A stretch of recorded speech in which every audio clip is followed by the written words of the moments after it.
ایک حدیث میں ہے کہ ایک جمعہ سے دوسرا جمعہ، ایک رمضان سے دوسرا رمضان سارے گناہوں کا کفارہ بن جاتے ہیں۔ جو گناہ معاف ہوتے ہیں وہ کون سے ہوتے ہیں؟ یہ حدیث جو آپ نے لکھی ہے یہ صحیح مسلم کے اندر ہے، اس میں الفاظ کچھ اور بھی ساتھ لکھے ہوئے ہیں، وہ اگر آپ غور سے پڑھیں گے نا تو آپ کو پتہ چل جائے گا کہ کون سے گناہ معاف ہوں گے۔ اس میں الفاظ ہیں اگر کبیرہ گناہوں سے بچا جائے، حدیث سٹارٹ اس سے لیتے، اگر کبیرہ گناہوں سے بچا جائے تو ایک نماز سے دوسری نماز، ایک جمعے سے دوسرا جمعہ اور ایک رمضان سے دوسرا رمضان درمیان کے گناہوں کا کفارہ بن جائیں گے۔ تو جب بول دیا کبیرہ گناہوں سے تو اس کا مطلب ہے کہ ایک نماز سے دوسری نماز، ایک جمعے سے دوسرا جمعہ، ایک رمضان سے دوسرا رمضان صرف چھوٹے گناہوں کا کفارہ بن سکتے ہیں، کبیرہ گناہوں کا نہیں۔ سب سے بڑا کبیرہ گناہ شرک کے بعد نماز کو چھوڑنا ہے۔ سورہ روم کی آیت نمبر 31 ہے، منیبین الیہ، رجوع لاؤ اس کی طرف، وَأَقِیمُوا الصَّلَاةَ، اور نماز کو قائم کرو، وَلَا تَكُونُوا مِنَ الْمُشْرِكِينَ، اور دیکھنا شرک کرنے والوں میں شامل نہ ہونا۔ گویا کہ نماز چھوڑنے والا شرک کرنے والی کیٹیگری میں فال کرتا ہے۔ یہ مشرکین کی عادت ہے کہ وہ نماز نہیں پڑھتے، بالکل واضح ہے۔ اور کیا ہے؟ پاکستان کے شناختی کارڈ میں نماز چھوڑنے والا مسلمان ہے نا، قرآن تو کہہ رہے کہ مشرک نہ ہو جانا نماز کو چھوڑ کے، اور مسلم شریف کی حدیث تو اس کو بریف کرتی ہے۔ صحیح مسلم میں 246 نمبر حدیث ہے انٹرنیشنل نمبر کے مطابق کہ بندے کے کفر اور ایمان، شرک اور اسلام کے درمیان فرق نماز ہے۔ اب اس سے بڑھ کے کیسے سمجھایا جا سکتا ہے؟ مسلم شریف میں عبداللہ ابن مسعود رضی اللہ تعالیٰ عنہ کی ایک حدیث ہے بڑی رکت انگیز۔ وہ کہتے ہیں کہ یہ جماعت کے ساتھ نماز پڑھنا یہ تمہارے نبی کی سنت خدا ہے جو اللہ تعالیٰ نے تمہارے نبی کو گفٹ دی ہیں، اس پہ چلو گے تو تمہارے لیے اللہ کی رحمتوں کا نزول ہوگا۔ رسول اللہ کے زمانے میں صلی اللہ علیہ وآلہ وسلم اگر کوئی شخص بیمار بھی ہوتا اور وہ 2 بندوں کے سہارے مسجد میں آ سکتا تو وہ نماز مسجد میں ہی پڑھتا تھا، کہیں اسے منافق نہ شمار کر لیا جائے۔ یعنی اس زمانے میں اگر کوئی بیمار بندہ بھی نماز چھوڑتا تھا تو یہ ڈرتا تھا کہ اگر میں مسجد میں نہ گیا تو لوگ سمجھیں گے کہ اس نے کلمہ اوپر سے پڑھا ہوا ہے، کیونکہ اگر مسلمان ہوتا تو مسجد میں آ کے نماز پڑھتا۔ ان کو کیا پتا تھا کہ کروڑوں مسلمان ایسے بھی پاکستان میں آنے والے ہیں کہ جو اپنے آپ کو صحابہ اور اہل بیت سے بڑا عاشق رسول کہیں گے، جس کا سب سے بڑا ثبوت ہے کہ وہ میلاد کے جلسوں میں تو نکلیں گے، جلوسوں میں، نماز کے لیے نہیں نکلیں گے۔ 12 ربیع الاول کے جلوسوں میں آپ رش دیکھ لیں اور مسجد میں رش دیکھ لیں تو آپ کو پتہ چل جائے گا۔ وہ جلوس ایگزیکٹلی کئی جگہوں پر ظہر کے وقت ختم ہو رہے ہوتے ہیں، ہونا تو چاہیے کہ وہاں جہاں پہ وہ جلوس ختم ہوا ہے وہاں مسجد میں جوتیوں والی جگہ پہ بھی جگہ نہ ملے، لیکن نہیں، لوگ اپنے اپنے گھروں میں چلے جاتے ہیں۔ نماز تو قسمت والوں نے پڑھنی ہے۔ جامعہ ترمذی میں حدیث ہے، ہمارا اور منافقین کا عہد نماز کی بنیاد پہ قائم ہے، جس نے نماز جان بوجھ کے چھوڑ دی اس نے کفر کیا۔ اور جامعہ ترمذی میں یہ حدیث ہے، عبداللہ بن شقیق تابعی کہتے ہیں کہ صحابہ کرام علیہم رضوان تارک الصلاۃ کے علاوہ کسی کی تکفیر نہیں کرتے تھے، یعنی نماز چھوڑنے والے کو وہ کافر سمجھتے تھے۔ اتنا سینسٹیو ایشو ہے نماز کا۔ تو لہٰذا اگر کسی کے دماغ میں ہے نا کہ میں ایک جمعہ پڑھوں اور آگے سے دوسرا جمعہ پڑھوں اور بیچ کے سارے میرے گناہ معاف ہو جائیں، اس حدیث کے تحت نہیں، نماز چھوڑنا خود کبیرہ گناہ ہے۔ اور مسلم کی حدیث سٹارٹ اس سے ہو رہی ہے کہ اگر کبیرہ گناہوں سے بچا جائے تو ایک نماز سے دوسری نماز اور ایک جمعے سے دوسرا جمعہ اور ایک رمضان سے دوسرا رمضان درمیان کے گناہوں کا کفارہ ہے، ادروائز کوئی نہیں۔ تو اب جس نے نماز چھوڑ دی اس نے کبیرہ گناہ کیا۔ اب یہ بھی ایک بڑی تلخ حقیقت ہے اور آپ سمجھ لیں ایک پریشان کن بات ہے ایک مسلمان کے لیے کہ ہمیں جتنے نون گناہ ہیں نا جو ہم جانتے ہیں ہمارے علم میں، وہ سارے ہی کبیرہ ہیں۔ بخاری مسلم میں درجنوں احادیث ہیں، مشکات کی پہلی جلد میں آپ کو گناہ کبیرہ کا بیان ایک پورا چیپٹر ملے گا، اس میں انہوں نے بخاری مسلم کی وہ ساری حدیثیں جمع کی ہیں کہ وہ بڑے بڑے گناہ کون سے ہیں۔ شرک، نماز چھوڑنا، زنا، چوری، شراب نوشی، جادو کرنا، ماں باپ کی نافرمانی کرنا، غیبت، چغلی، کسی کی دل آزاری کرنا. منتصر جن نے تو انہوں پتا نہیں نا، لسٹ بنا لو 15-20 دی، انہیں کوئی بھی گناہ ایسا نہیں ہے جو نماز پڑھنے سے معاف ہو جب تک کہ کوئی توبہ نہ کر لے. اب آپ سوچ رہے ہوں گے اگر نماز سے معاف نہیں ہو تو کیا کریں؟ توبہ کریں، توبہ سے معاف ہو جائے گا. اور توبہ پاکستانی نہیں کہ توبہ کر کے پھر کام چک کے رکھیے، نہیں، توبۃ نصوحا، ایسی توبہ جو آگے کو نصیحت ہو جائے، ایسی توبہ ہو جائے. توبوا الی اللہ توبۃ نصوحا، اللہ کی طرف توبہ کرو جو آگے کو نصیحت ہو جائے. لیکن بعض اوقات انسان نفس سے مغلوب ہو کے دوبارہ سے گناہ کر بیٹھتا ہے. اس وقت تو اس کی نیت نہیں ہوتی کہ میں توبہ اس لیے کروں کہ دوبارہ کر لوں گا. پھر بھی کبھی کبھار ایسا ہو جائے تو توبہ کا دروازہ کھلا ہے. انسان نے بہرحال جو کوئی بھی جرم کرے اس نے اللہ کے دامن کرم میں ہی پناہ لینی ہے. اللہ سے تو ہم اپنے آپ کو بے نیاز نہیں کر سکتے، لہذا توبہ کا سلسلہ جاری رکھنا ہے. اور جامعہ ترمذی میں حدیث ہے کہ موت کے غرغرے سے پہلے پہلے توبہ قبول ہے. لیکن اب کسی کو پتا تو نہیں کہ وہ ایک دم موت کس وقت آ جائے. اچانک ہارٹ فیلئر ہو سکتا ہے، روڈ ایکسیڈنٹ ہو سکتا ہے، ایئر کریش میں لوگ مر جاتے ہیں، اور کئی ایک ایشوز لوگوں کے ساتھ ہو جاتے ہیں، ان کو موقع ہی نہیں ملتا توبہ کرنے کا. توبہ کو حرز جاں بنائیں، اللہ کی طرف رجوع لاتے رہیں، اور کبھی بھی اللہ تعالیٰ کے حوالے سے اپنے آپ کو بے نیاز نہ کریں. چاہے کوئی کتنا ہی نیکوکار ہو، شریعت کا پابند ہو، گناہوں سے بچنے والا ہو، توبہ تو اس کی بھی ضرورت ہے. نبی الاسلام جب اس کی ترغیب دلا رہے تھے تو بخاری کے الفاظ ہیں کہ بے شک میں بھی اپنے رب سے روزانہ 70 دفعہ توبہ کرتا ہوں. یعنی یہ 70 کا عدد جو ہے نا عربی میں کثرت کے لیے آتا ہے. یہ ضروری نہیں کہ 70 دفعہ کرتے ہوں گے، مراد یہ ہے کہ 100 دفعہ بھی ہو سکتا ہے، 1000 دفعہ بھی ہو سکتا ہے. تو چلے اگر کسی نے 70 بھی لینا ہے تو 70 بھی بہت بڑی ڈیجٹ ہے. باقی ہمارے صبح و شام کے اذکار میں 100 دفعہ توبہ جو ہے وہ موجود ہے. بخاری اور مسلم دونوں میں حدیث ہے، استغفر اللہ و اتوب الیہ. اس کے علاوہ صحیح بخاری میں جو سید الاستغفار ہے، جو صبح کے وقت پڑھ لیں تو شام تک اگر فوت ہو گیا تو جنت میں جائے گا، شام کو پڑھ لیا تو صبح تک فوت ہو گیا تو جنت میں جائے گا. وہ بھی اللہم انت ربی لا الہ الا انت خلقتنی، یہ والی جو دعا ہے ہمارے بلو کارڈ صبح شام کے اذکار کے اوپر لکھی ہوئی ہے، اسے حرز جاں بنائیں. لہٰذا یہ جو جتنی بھی فضائل آتے ہیں، جیسے بخاری مسلم میں حدیث ہے کہ اگر کوئی شخص فرض نماز کے بعد پڑھے لا الہ الا اللہ وحدہ لا شریک لہ لہ الملک ولہ الحمد وہو علی کل شیء قدیر، ایک دفعہ، اور یہ اس نے پڑھنا ہے وہ 100 پورا کرنے کے لیے. اور اس کے ساتھ 33 دفعہ سبحان اللہ، 33 دفعہ الحمدللہ، اور 33 دفعہ اللہ اکبر پڑھے. یہ 99 ہو گیا، اور ایک دفعہ یہ پڑھ لے، یہ 100 پورا ہو گیا. اور ایک حدیث میں آیا ہے 33 دفعہ سبحان اللہ، 33 دفعہ الحمدللہ، اور 34 دفعہ اللہ اکبر، تو وہ بھی 100 پورا ہو جائے گا. ایک حدیث میں اللہ اکبر کے ذریعے 100 پورا کرنا ہے، باقی تینوں 33 دفعہ پڑھ کے، اور ایک میں لا الہ الا اللہ وحدہ لا شریک لہ پڑھ کے. تو اللہ تعالیٰ ایسے شخص کے سارے گناہوں کو معاف کر دے گا، اگرچہ سمندر کی جھاگ کے برابر ہی کیوں نہ ہو. لیکن یہاں بھی مراد صغیرہ گناہ ہے. جو کبیرہ گناہ ہے، مثلا صغیرہ گناہ آپ سوچ سکتے ہیں کہ مثلا بد نگاہی ہو گئی کسی سے، جان بوجھ کے نہیں کی، لیکن وہ اس سے ان انٹینشنلی کوئی معاملہ ہو گیا. جو صحیح مسلم میں حدیث ہے کہ میرے رب نے مجھے حکم دیا ہے کہ اگر میری نگاہ یوں پڑ جائے تو میں فوراً اسے ہٹا لوں. اس طرح کے معاملات بعض اوقات ہو جاتے ہیں انسان سے. انجانے میں کوئی ایک جملہ ایسا بول دیا جس کی وجہ سے کسی کی دل آزاری ہوگی، یہ نیت نہیں تھی اور پتہ بھی نہیں چلا اسے.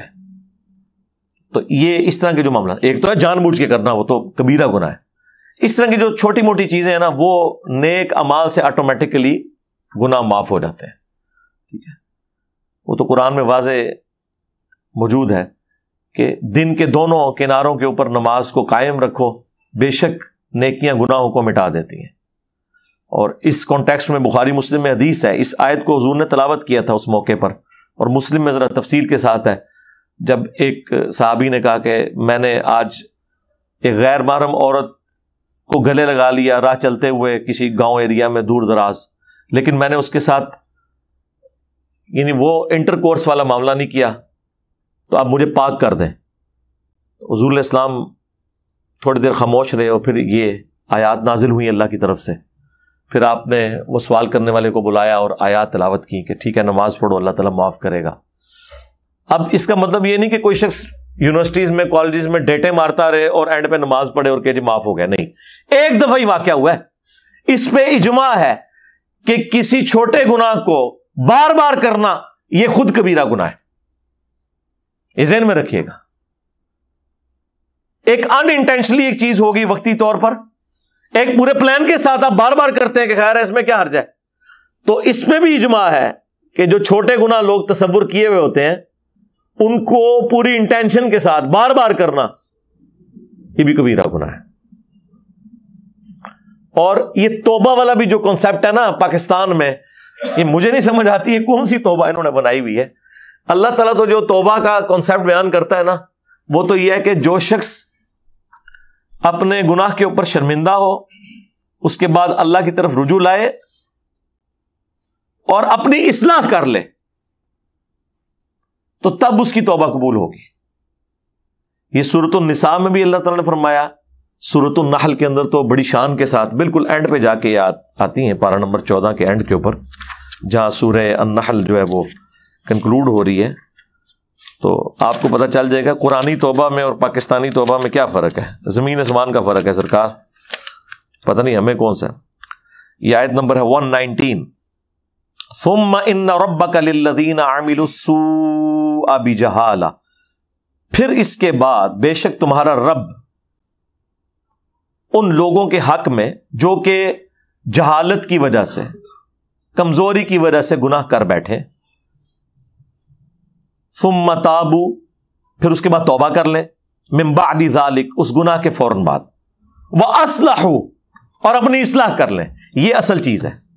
توبہ یہ نہیں ہے کہ ایک کام ہوا تو 100 تسبیح پھیر دی توبہ کی, نہ, اصلاح کریں کہ واقعی نماز چھوڑی تھی اب نہیں چھوڑوں گا, روزے چھوڑے تھے اب نہیں چھوڑوں گا, زکوٰۃ میں میں نے ڈنڈی ماری تھی اب نہیں ماروں گا, کم تولتا تھا اب یہ حرکت نہیں کروں گا. ان ربک من بعدھا لغفور رحیم. دیکھ لیں, شکر ہے عربی اور اردو میں کوئی فرق نہیں, کیونکہ اردو کی ماں عربی ہے. یہ وہ سارے الفاظ ہیں, ان ربک, بے شک تیرا رب, من بعدھا, اس کے بعد, لغفور رحیم, ضرور بخشنے والا مہربان ہے. کس کے بعد؟ توبہ کرے, جہالت میں گناہ کر بیٹھے, توبہ کر لے, اپنی اصلاح کر لے, پھر بعد میں اگر توبہ کرتا ہے نا, یعنی اس کے بعد اللہ کی طرف رجوع لاتا ہے, پھر اللہ تعالیٰ اسے معاف فرمانے والا ہے. لیکن جو شخص پوری انٹینشن کے ساتھ کام چک کے رکھا ہوا ہے جس نے, وہ نہیں سرکار. یہ کتابوں کا خدا ہے میرے بھائی. اللہ تعالیٰ اپنے معاملات میں بہت سینسٹیو ہے اس حوالے سے. اس کا یہ مطلب نہیں کہ کوئی نعوذ باللہ ہمارے گناہ کرنے سے کوئی اللہ کی شان کم ہو جاتی ہے. نہیں, اللہ کو کیا فرق پڑتا ہے, اللہ تو بے پرواہ ہے, اللہ کو تو کوئی فرق نہیں پڑتا. جو کام ڈال رہا ہوتا ہے نا اس کو فرق پڑتا ہے. لیکن چونکہ اللہ کی یہ خواہش ہے اپنے بندوں سے کہ سب کے سب لوگ وقت کے پیغمبر کی پیروی کریں صلی اللہ علیہ وآلہ وسلم, پھر رسول اللہ کی شفاعت کے ساتھ, میری رحمت کے ساتھ جنت میں داخل ہوں. یہ تو اللہ کی اپنے بندے سے ایک ریکوائرمنٹ ہے. اس لیے اللہ تعالیٰ ہمارے ساتھ ہمدردی کر رہا ہوتا ہے کہ بھئی میں تو اپنے روز میں بڑا سخت ہوں, میں نے تو کوئی لحاظ نہیں کرنا, میری تو نہ کسی پیغمبر کے ساتھ کوئی رشتہ داری ہے, نہ کسی فرشتے کے ساتھ, نہ کسی بڑے سے بڑے انسان یا جن کے ساتھ.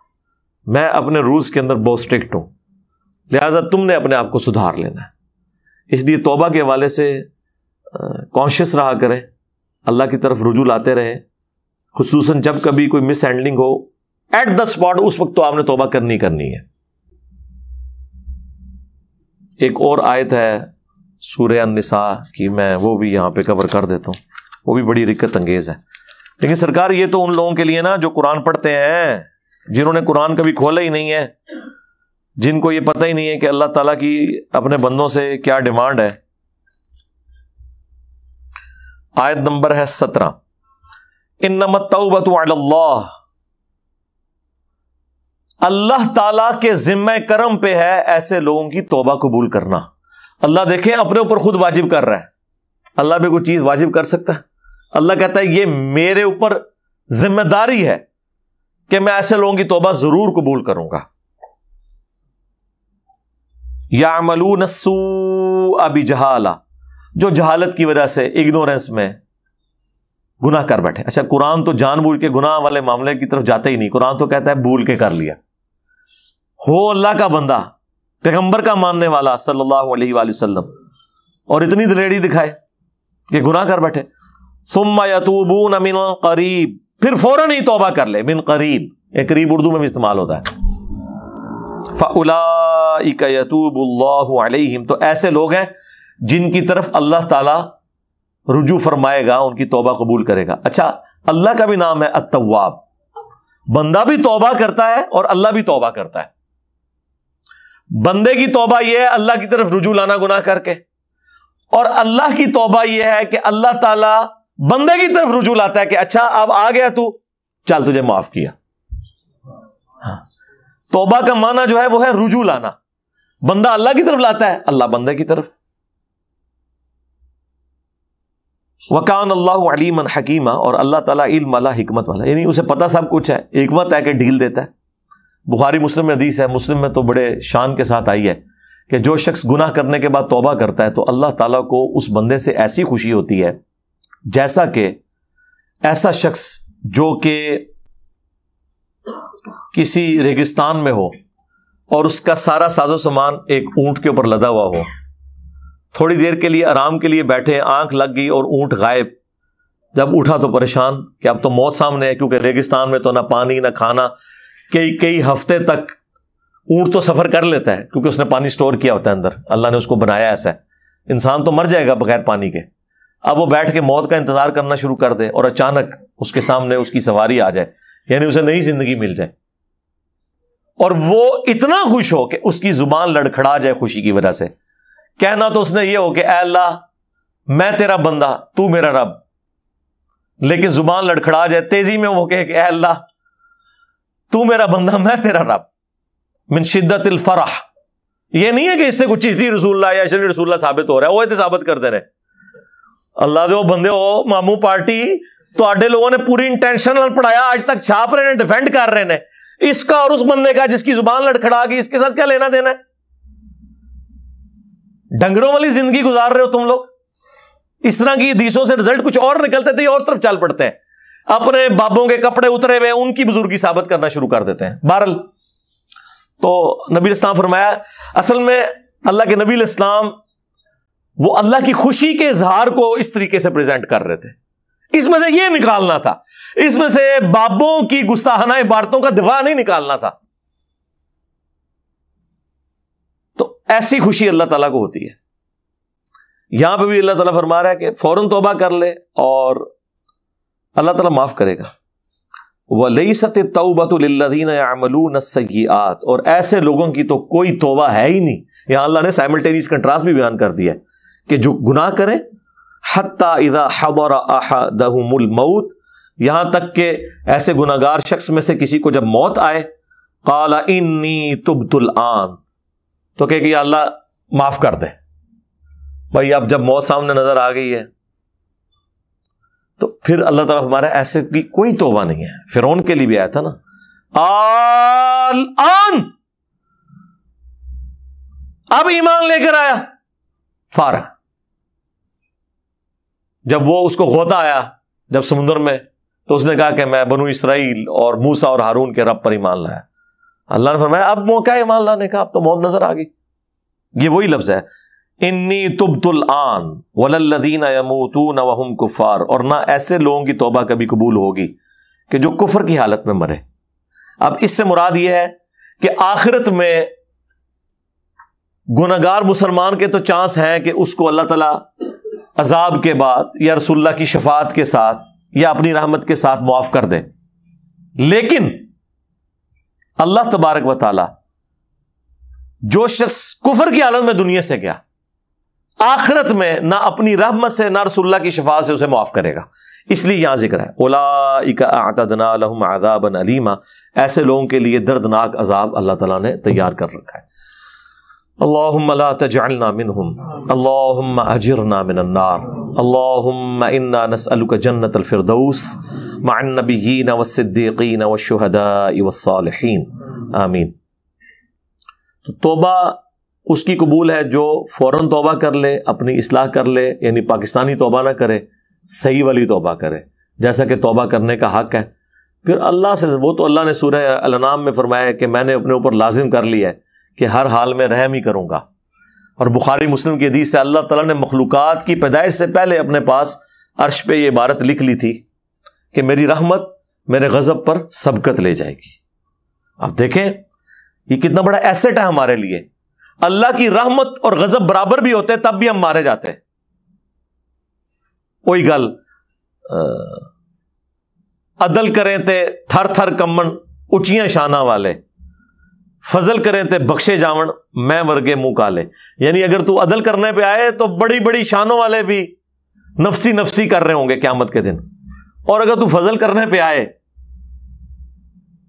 تو ہمارے جیسے گناہگار بھی، ان کے لیے بھی معافی کی کوئی صورتحال بن جائے گی۔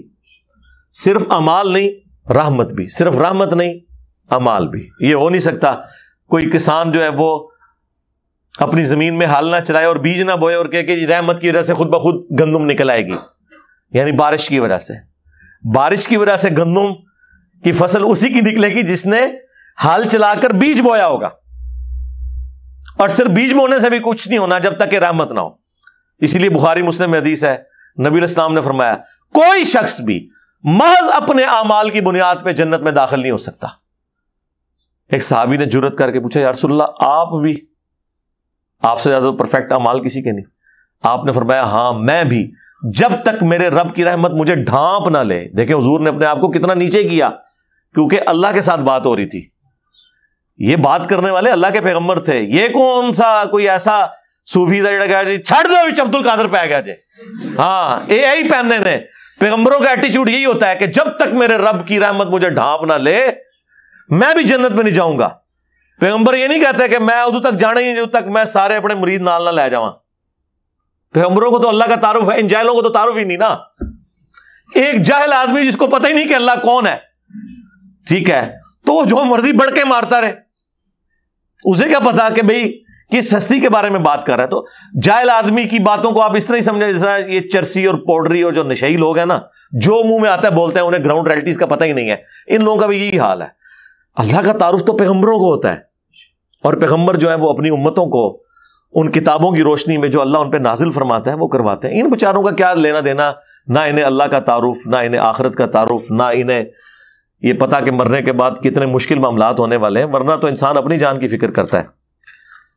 اس کانٹیکسٹ میں مجھے بائی چانس ایک اور آیت بھی یاد آ گئی سورۃ الحجر کی۔ ہاں جی، یہ آیت نمبر ہے جی 49 سورۃ الحجر۔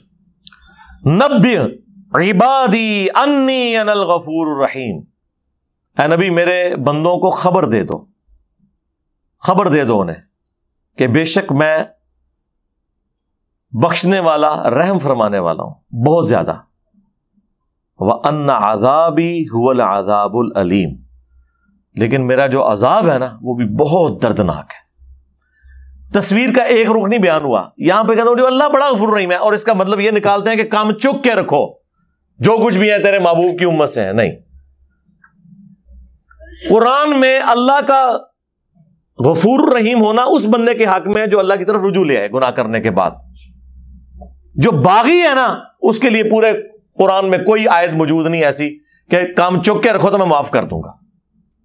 سورہ زمر میں آیا کہ اے نبی علیہ السلام جنہوں نے اپنی جانوں پر ظلم کیا میرے ان بندوں کو خبر دے دو کہ اللہ کی رحمت سے نا امید نہ ہو، لا تقنطوا من رحمت اللہ، بے شک اللہ تعالیٰ سارے گناہوں کو معاف کر دے گا۔ لیکن یہ ان لوگوں کے لیے ہے کہ جو رجوع لانا چاہیں، یہ نہیں ہے کہ وہ دنیا بھی اپنی مرضی کی گزاریں اور آخرت بھی اپنی مرضی کی۔ نہ سرکار، دنیا اگر اپنی مرضی کی گزاریں گے پھر آخرت اللہ کی مرضی کی ہوگی، اور اگر دنیا آپ نے اللہ اور اس کے محبوب صلی اللہ علیہ وآلہ وسلم کی مرضی کی گزاری پھر آخرت آپ کی مرضی کی ہوگی۔ ہاں، پھر آپ کو اللہ تعالیٰ جنت میں وہ مقام دے گا کہ جو خواہش کریں گے وہ چیز ہو جائے گی، لیکن اس کے لیے شرط یہ ہے کہ دنیا آپ نے اللہ کی مرضی کی گزارنی ہے۔ اللہم انا نسألک جنت الفردوس مع النبیین والصدیقین والشہداء والصالحین آمین. استغفر اللہ الذی لا الہ الا ہو الحی القیوم واتوب